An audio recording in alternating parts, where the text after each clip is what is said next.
There's something most men my age carry around quietly. It's the feeling that if you say the wrong thing, to your son, your daughter, even your wife, everything shifts. The way they look at you changes, the way they talk to you changes, and so you get careful, very careful. But here's what I've learned after 8 decades of living: the things we don't say matter, and so do the things we shouldn't say, because some words once spoken inside a family don't just disappear, they stay, they shape things. If you've ever felt like you were walking on eggshells in your own home, or wondering how much to share and how much to hold back, then stay with me. By the end of this, you'll know exactly which 7 things to keep close to your chest, and why protecting that boundary isn't weakness, it's wisdom. I turned 81 last spring. There aren't many things left that surprise me, but this one still does. The conversations that have caused the most pain in my life, in my family, in my friendships, were almost never the big arguments. They were the quiet admissions, the unguarded moments, the things I said when I thought it was safe.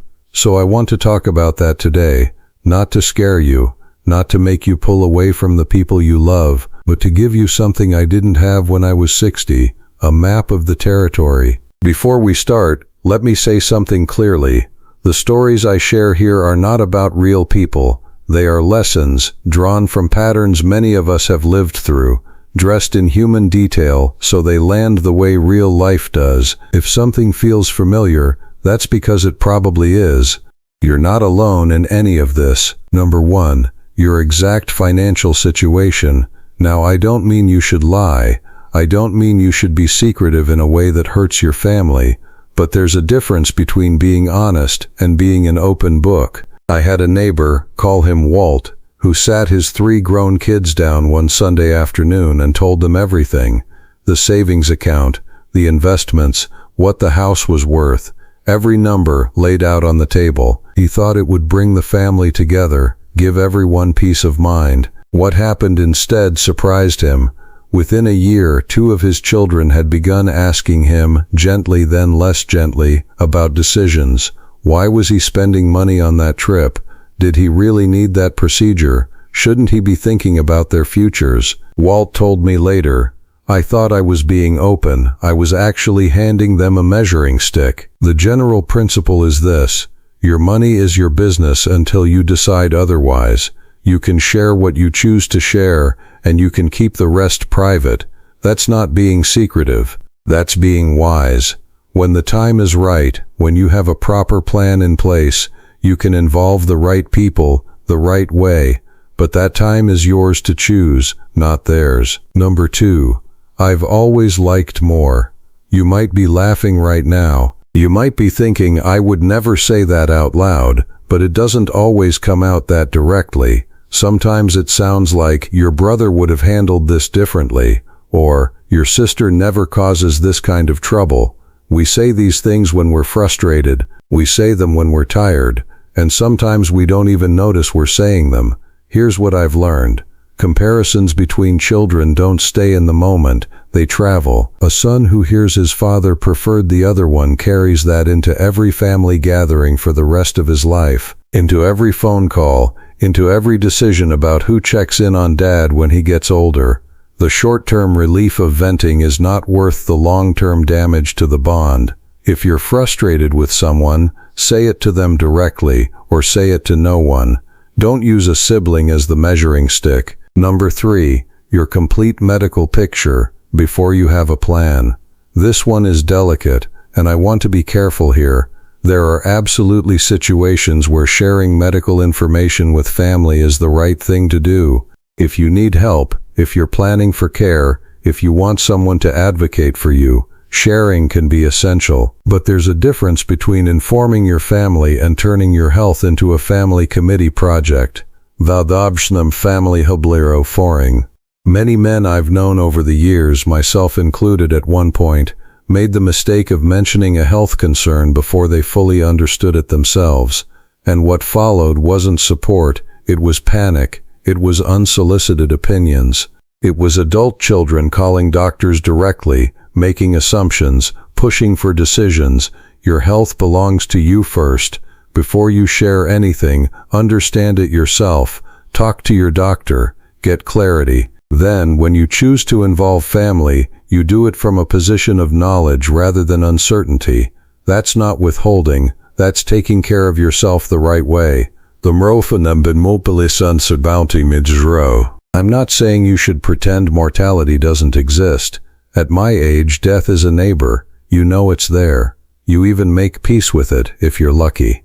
But there's a particular way of saying this, out of the blue, to a worried son or a daughter who already lies awake at night worrying about you, that doesn't bring closeness. It brings fear, and fear makes people controlling. When a grown child hears their father say he thinks about death, something shifts in them. Suddenly every phone call has an undertone of urgency.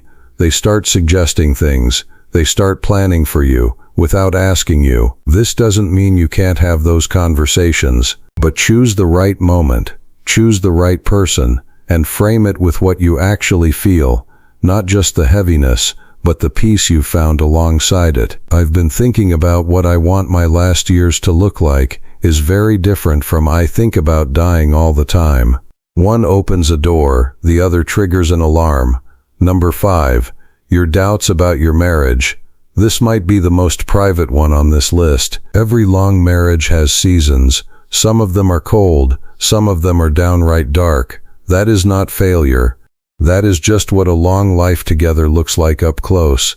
But when a man sits his adult children down, or even lets something slip at dinner, about how unhappy he's been, or how he and their mother haven't been close in years, something breaks that can't easily be fixed. Children are not marriage counselors, and they are not neutral parties. If you have real concerns about your marriage, talk to your spouse, talk to a counselor if you need one.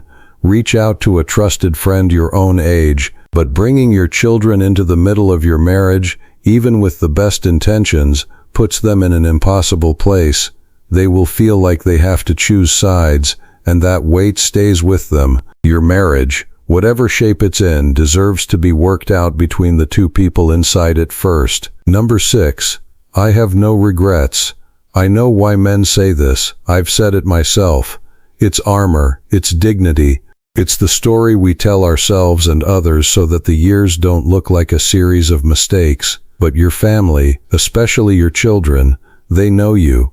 They know the stories you've left out. They know the person you almost were, the choices you almost made. The Ostakover and grown son sitting quietly at sunset, not speaking but comfortable and dead. And when you say I have no regrets in a way that closes the door, in a way that refuses to look back honestly, you miss something. You miss the chance to say, I wish I had been there more, or I know I got that wrong, I'm sorry. Those moments of honesty, when offered with dignity and without drowning in self-pity, can heal things that years of silence never could. You don't have to confess everything, but don't pretend there's nothing to look back on either.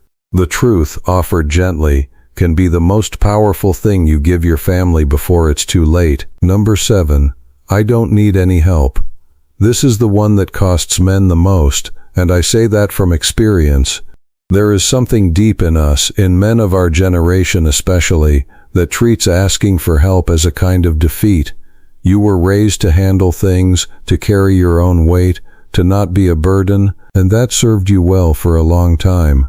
En zullen shays in needly the waterkrat. But there comes a point in life when refusing help doesn't show strength, it shows fear. Fear of what it means to need something, fear of losing control, fear of becoming someone others have to worry about. Here's what I've come to believe. The men who age best are the ones who learn to receive, who can say without shame, yes, I could use some help with that, who allow the people who love them to feel useful and needed. Refusing help doesn't protect your dignity, it isolates you. And isolation at this stage of life is the one thing none of us can afford. Let the people who love you love you. That's not weakness, that's the whole point. So there they are, 7 things, not because your family can't handle the truth, they probably can, but because some truths, shared without care, without timing, without the right frame around them, They do damage that takes years to undo. Protecting what you share is not the same as hiding who you are. It's knowing that wisdom, real wisdom, isn't just about what you say, it's knowing when and how and to whom. I'll leave you with this. The men I've admired most in my life weren't the ones who said the most. They were the ones who knew what to hold, what to offer, and what to carry quietly, with grace. You can be that man too. And if something in this list hit close to home, if one of these 7 rang a bell, I'd love to hear about it in the comments below. You don't have to share more than you're comfortable with, but sometimes just knowing someone else felt the same thing, that's enough. Take care of yourself. I'll see you in the next one.